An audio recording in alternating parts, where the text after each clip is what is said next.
Live at 5, it's offer review, and we've got 24 hours left on the Doctor Strange event, Heartless Doctor Strange. Just keep in mind that some of the nodes may be depleted of the currency that gives the orbs. So don't be doing orbs that say 0. Check your, if you've been refreshing a lot, maybe doing the 100s, you might be running into the problem. So that is definitely coming to the end. And then also on Thursday, we are going to be getting the Agatha event, which is going to be a milestone event. And the little limited details that we know of right now is that it's going to be a lot of blitzing and potentially it's a lot of spending power cores. So it's going to be tied to spending power cores and blitzing. We're going to have to see how that plays out. I'm just curious to see if it's going to be a super convoluted, complex offer, not even an event, just an elaborate offer. If they get those spreadsheets out, absolutely. And then we've got Dr. Voodoo coming to the Elite store at the same day, and we're definitely in the middle of the Morgan Le Fay event, and we'll talk about that a little bit. Also, this is updated now. 2 things have been updated on this, and big shout out to Yuletide Bringer. Oh, before we move on, big shout out to GIICC. Fantastic. I love this. Thank you. Big shout out to Yuletide Bringer. On my free-to-play account, we're now at 315,000 players in the event. And so this number will probably continue to go up if more and more people participate. And it could go down if they ban a lot of people. But this number has been steadily rising since I started tracking it, which is a couple days ago. I think it was on Friday. It was under 300,000. It was at 298,000 or something like that. So that is something to keep in mind. And then there was also an update here for the red stars at this breakpoint. But I think the big breakpoints that people are interested in, if you're looking for 5 yellow, 25,200. If you're looking for 4 yellow, looks like that's going to be 63,000 and so on. So you can screenshot that if you want to have it handy so you can track your progress. This seems very logical. Please may Scourge require rewards in the future a score threshold rather than leaderboards. I know that a lot of you know that I played Galaxy of Heroes before I played Marvel Strike Force, and even if you've never played the game, all you need to know is that it's almost exactly the same game. Marvel Strike Force is a clone of Galaxy of Heroes. A lot of the things are nearly identical.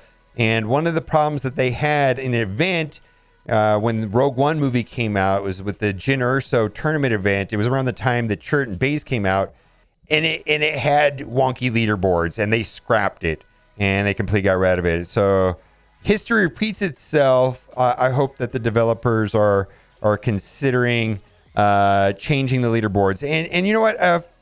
I hate to say this. Part of me understands the problems that the uphill battle that they have with hackers and APK hackers. I mean, literally every single video game I've played has had hackers. Like, that is not the problem. The part that baffles me is that they just bugged the Scourges, and the Scourges are not working. It's literally a coding problem, completely preventable.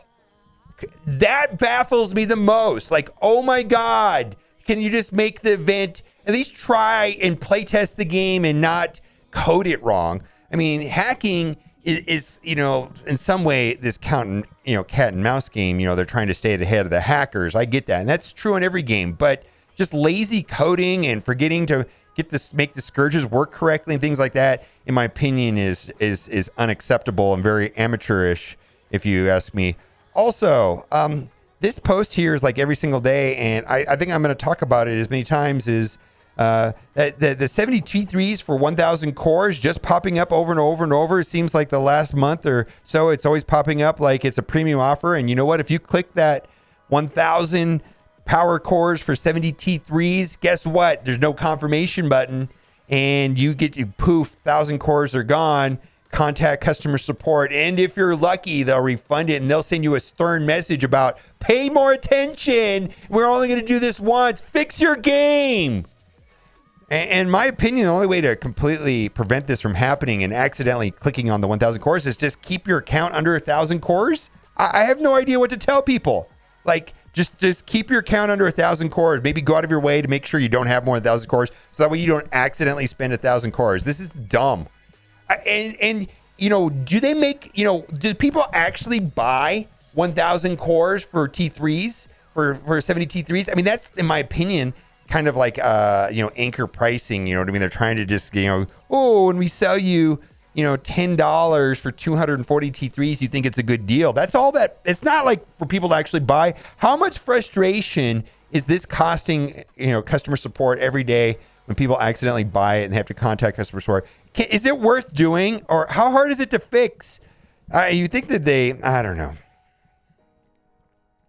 All right, this is another pet peeve of mine. Ikaris Ultimate is broken. Yes and no. I was playing a second node of the Scourge event and used Ikaris Ultimate while Cersei was stunned. However, Ikaris didn't flip any of the enemy's buffs and negatives, nor did they lose speed bar. It is as Cersei wasn't even on my team. And you know what? This game has super wonky interactions if characters are stunned. Sometimes their passives work, sometimes they don't work. Apparently, if Cersei's stunned, she's not even in the game, even though the kit says if Cersei's an ally, do this, this, and this. I don't understand it. I mean, there's a lot of things that don't make any sense to me. Like specifically, like Doc Ock, you kill him, he's dead. Well, his passive still works when he's dead. It works from the graveyard. You know, that you still can't ply offense down. Nobu, you kill Nobu. Nobu will still revive people out of nowhere. Unbelievable. There's no consistency on passives, when they work, when they don't work, if they're stunned, if they're dead. None. This game is so wonky. I mean, really, you just got to memorize how they work. I mean, like Hela, for example, when she's stunned, she still respawns Greg. Yet, like 19,000 other characters, when they stun, their passives stop working. I have no idea. You just have to memorize everything. I swear to God. There's no consistency whatsoever. When is the compensation for the Doctor Strange Heartless event? There was some, you know, it wasn't awarding currency at the beginning of the Blitz, and then they also had the difficulty nodes wrong, where they were, the hard difficulty nodes was actually a better payout than using the heroic one.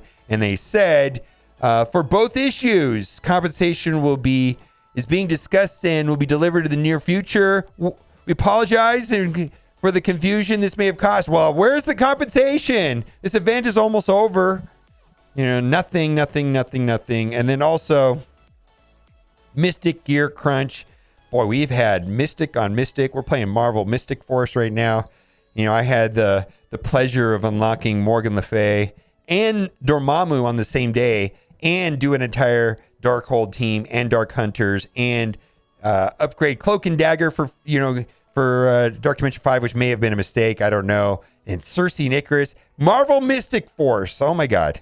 So many Mystic characters. And then I got to give a shout out to Dogbert. And I'm going to leave a link to this video where he basically, it's a very interesting team right here, where he's going up against the strong arena team right now, which is Darkhold with Dormammu, and he is using Morgan Le Fay, Emma, and Mr. Sinister, along with Cersei and Ikaris. And you have to watch the video, but and I think this is brilliant for right now. Mr. Sinister, you can clone your opponent's Morgan Le Fay and have lots of fun and have your way with them and actually get through it. Now, I'm not sure that this is going to work after the event is over, because when the event is over, you know, because the event is going to end, well, you know, somewhere down here, on Friday, and then we're going to get our payout on yellow stars and red stars. And I know that when that happens, her resistance is going to go through the roof, and so is her health pool. She has like one of the highest health pools in the game and the highest resistance in the game. And so, interesting video for now. I'm curious to see if this works after the payout, and we all have we've received our rewards for Morgan Le Fay, and if this will still work. But a link to this video. I got a big shout out to Dogbert for this. And lastly, Monsters in the Web. So this is an event that's running in the web store on MarvelStrikeForce.com, and it's going to be over in 2 days, so less than 48 hours left on the event. And I just finished mine up right now, and 3 ways of getting points for this. And I just want to draw your attention that not only you can raid with Web Warriors, but you can just straight up buy you buy your way through the end of this event on the web store. You collect UPCs. You get UPCs when you make purchases on the web store. And so you can make a determination if it's worth not only collecting these milestones, like if you're not going to be able to finish it before the 48 hours, and then also you get the UPC awards that you normally get inside of the web store. So keep that in mind. Let's go over to offer review. We'll take a quick look over here. We've got some pretty horrible offers to talk about. We've got some okay ones, but let's talk about this one first. This is atrocious, 1 million gold and 3 gold orbs for $30. This is an insulting offer.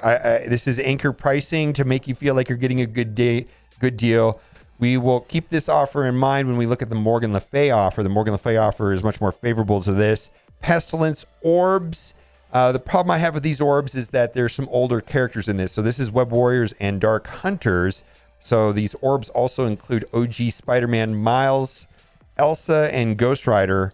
And Yuletide Bringer made a chart about this, that the effective character shard per orb comes out to about 4.2. So buying 5 orbs right here probably net you a little more than 20-something shards, maybe 21 shards of useful characters for $19. That's not a great deal, or 20 bucks. I think that these orbs are worth about $1 a piece. So not great. And then also the left and right columns on there are pretty terrible. So not a great deal. High Priestess. We've got Agatha. Boy, right here we've got the Coven, however you say it. I'm never going to learn. Orbs right here. So that these give an average of 9.3 Agatha per orb. They do give a minimum 6, and they have a very, very, very small chance of giving 180 probably these orbs at $3 a piece. I might buy them though, because I pulled a 7 red Agatha and maybe I want to get her up and running. And plus I have no idea how this event's going to work out. The event could be terrible. We'll see. Energy bundle, 3,000 energy for 35 bucks. No way, man. 15 bucks maybe. Teal gear, not the teal gear we need, not the teal gear I need anyways. Not a great deal. Ikaris. Here's the thing is, Agatha's kit, has direct call outs basically to Cersei and Ikaris to stun them. And then the idea that you extend the stun with Scarlet Witch.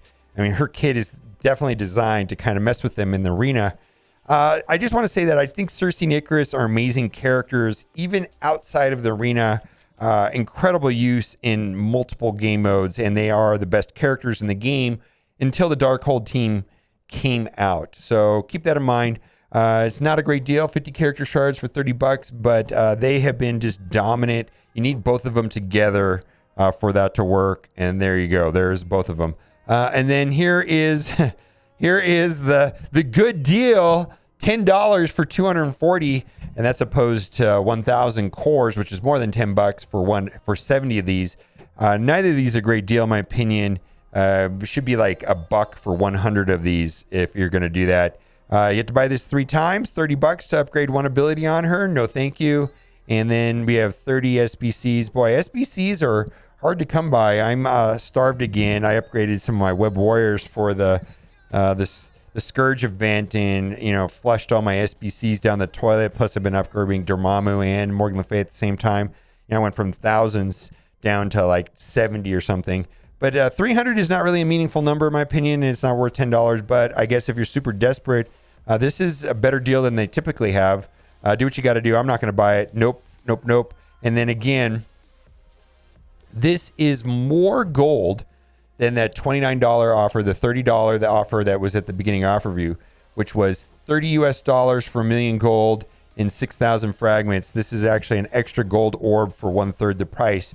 So that initial offer at the very beginning of this is literally what they call anchor pricing, just to make you feel good when you buy this, that you're getting a deal. And I do think that this is a reasonable price if you need gold.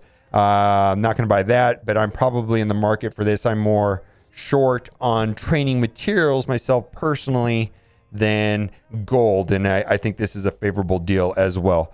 All right, let's keep going. I think we're getting through the good stuff. We're kind of into the garbage area at this time, and so this is good if you're making a push on Doom raids, like you're trying to get first time completion bonus. Otherwise, not that great.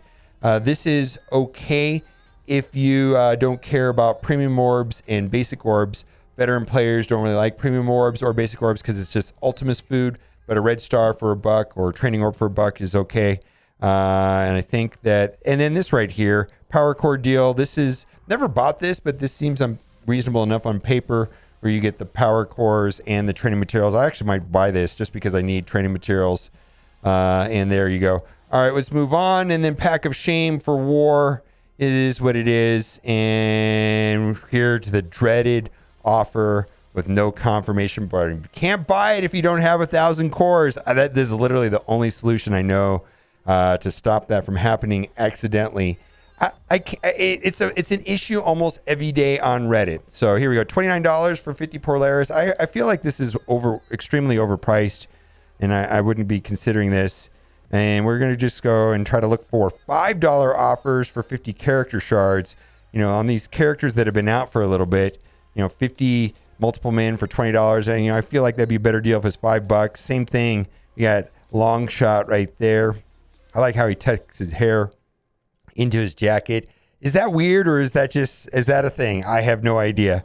50 character shards for $20, and then they got Shatterstar 45 for $20. I don't know. And then let's move down and see if they have any of them that are a steal, or not a steal, but at a reasonable price, and that would be $5 for 50 character shards. And that'll do it for today. So that pretty much wraps up everything here. We will be doing the math on the on the Agatha. A lot of people also been asking me if Madeline Pryor's coming. We did get a notification in the mail at the time of recording this saying that Darkhold booster drop rates are going to be leaving the red stars. Hopefully we'll have 10x on the basic orbs for a couple days, but we have not received an in-game notice for Madeline Pryor. But it would not be surprising if it happens sometime this week. We'll have to see if we get Madeline Pryor this week.